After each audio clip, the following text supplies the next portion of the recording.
अगर आप कहानियों की दुनिया में कोना चाहते हो, आप बिल्कुल सही जगह पर आए हो। स्वागत है आपका हमारे YouTube चैनल सुपर योद्धा, जहां हर आवाज एक कहानी कहती है। पर यह एक बहुत ही प्रसिद्ध और प्रेरणादायक कहानी है, जो हमें सिखाती है कि चतुराई और बुद्धिमानी से बड़ी मुसीबत को कैसे टाला जा सकता है। बुद्धिमान बुढ़िया और शेर बहुत समय पहले की बात है। एक गांव में एक बुढ़िया रहती थी। एक दिन उसने अपनी बेटी से मिलने के लिए पास के दूसरे गांव जाने का फैसला किया। बुढ़िया का रास्ता एक घने जंगल से होकर जाता था। जब वह जंगल के बीच से गुजर रही थी, तभी एक शेर उसके सामने आ गया। शेर दहाड़ते हुए बोला, बुढ़िया, आज तो मैं तुझे खाऊंगा। बुढ़िया डरी नहीं। उसने चतुराई से काम लिया और मुस्कुराते हुए बोली, अरे शेर राजा, मैं तो अभी बहुत दुबली पतली हूं।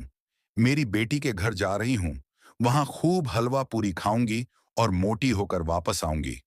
तब तुम मुझे खाना, तो तुम्हें ज्यादा मजा आएगा। शेर को बुढ़िया की बात सही लगी।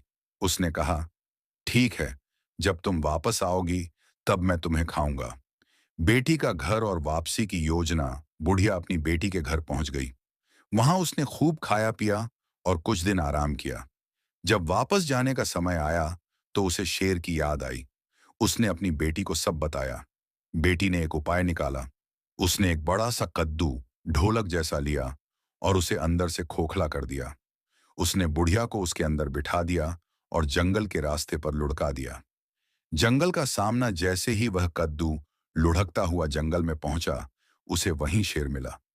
शेर ने कद्दू से पूछा, ए कद्दू, क्या तूने कहीं किसी बुढ़िया को देखा है? कद्दू के अंदर से बुढ़िया ने आवाज बदलकर कहा, चल रे कद्दू, ठुमक ठुमक। कहाँ की बुढ़िया, कहाँ का शेर? शेर चकित रह गया।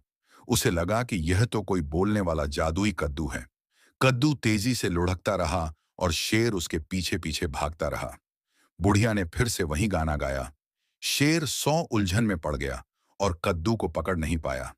देखते ही देखते कद्दू जंगल पार कर गया और बुढ़िया सुरक्षित अपने गांव पहुंच गई। शेर हाथ मलता रह गया। कहानी की सीख। इस कहानी से हमें यह सीख मिलती है कि मुसीबत के समय घबराना नहीं चाहिए। यदि हम शांत दिमाग और बुद्धिमानी से काम लें, तो हम कठिन से कठिन परिस्थिति से बाहर निकल सकते हैं। क्या आप ऐसी ही कोई और लोक कथा सुनना चाहेंगे, या इस कहानी पर आधारित कोई चित्र बनाना चाहेंगे? हमारे YouTube चैनल को सब्सक्राइब करें